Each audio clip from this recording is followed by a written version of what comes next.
श्री मीनेश भगवान के इस प्रांगण में हमारे बीच में दो विशिष्ट प्रतिभाएं जो भारतीय प्रशासनिक सेवा में हाल ही में चयनित हुई है। निवेदन करूंगा सुलोचना मीणा जी से कि वो पधारें और अपने भाव भी प्रकट करें और समाज के प्रति अपनी प्रतिबद्धता भी जाहिर करें। सुलोचना मीणा जी। सबसे पहले यहाँ पे उपस्थित सभी को मेरा नमस्कार। स्टेज पे और जो भी यहाँ नीचे बैठे हैं और जो भी संगीतकार पहले प्रस्तुति दे रहे थे, सभी को मेरा नमस्कार। पहली बात तो ये है कि शिक्षा सबसे ज़रूरी है, ये हमें पता है, लेकिन प्राइवेट स्कूल्स की साइड भागने से अच्छा है कि जो गवर्नमेंट स्कूल हैं, सरकारी स्कूल हैं, जो कि हर गांव में होते हैं, चाहे वो 8वीं तक हैं, 10वीं तक हैं, 12वीं तक हैं। आप सरकारी स्कूलों में अपने बच्चों की उनकी पढ़ाई कैसी चल रही है, उनके टीचर्स रेगुलरली आ रहे हैं, नहीं आ रहे हैं, इन चीज़ों पर भी आप ही को ध्यान रखना होगा। कई बार हम देखते हैं कि सरकारी स्कूल्स के टीचर्स अच्छे से पढ़ाते नहीं हैं, टाइम पे स्कूल नहीं आते हैं, तो इस सब पे चेक रखने के लिए कौन है? सरकार यहाँ पर आकर नहीं देखेगी, उसके लिए गांव वाले ही हैं। आपके बच्चों की पढ़ाई है तो आप ही को देखना पड़ेगा कि टीचर्स अच्छे से पढ़ा रहे हैं या नहीं पढ़ा रहे हैं। दूसरी बात है गाइडेंस की, तो उसके लिए आपको अप्रोच करना चाहिए, आपको देखना चाहिए कि अगर 12th तक आपके गांव में पढ़ाई हो रही है तो उसके आगे कौन से अच्छे एजुकेशनल इंस्टीट्यूट्स हैं जहां पे आप उनको एडमिशन करवा सकते हैं। यहाँ पर सबसे ज़्यादा इंजीनियरिंग और मेडिकल के लिए ही बच्चों को भेजा जाता है।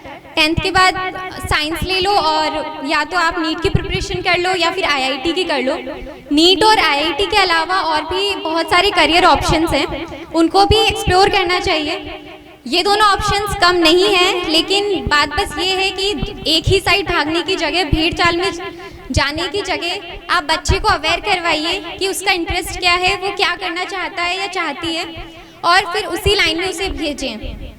प्रशासनिक सेवा को हमारे यहाँ बहुत हवा बना रखा है कि पता नहीं है क्या चीज़ है, बट मैंने एग्ज़ाम दी हुई है, मैंने उसके लिए पढ़ा हुआ है, तो मैं आपको बता सकती हूँ कि अगर कोई भी बच्चा मन से बस 2 साल लगन से पढ़ लेगा तो कोई भी बच्चा इस एग्ज़ाम को क्लियर कर सकता है।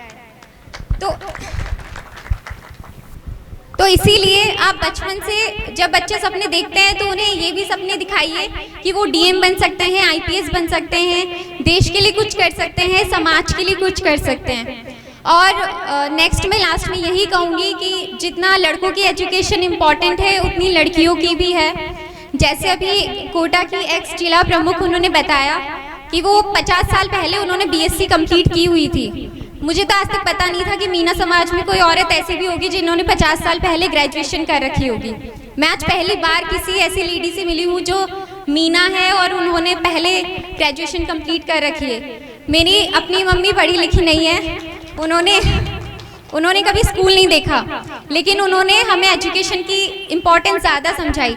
मम्मी हमेशा यही कहती थी, देखो बच्चों मैं समझ नहीं सकती कि तुम क्या पढ़ रहे हो, क्या प्रॉब्लम है, मैं बस अपना टाइम दे सकती हूँ। मम्मी पापा दोनों यही कहते थे कि हम बस आप पे पैसा लगा सकते हैं, पढ़ना आपको खुद को है। लेकिन इस टाइम पे पेरेंट्स मोटिवेट करते हैं बच्चों को, वो भी बहुत इम्पॉर्टेंट है।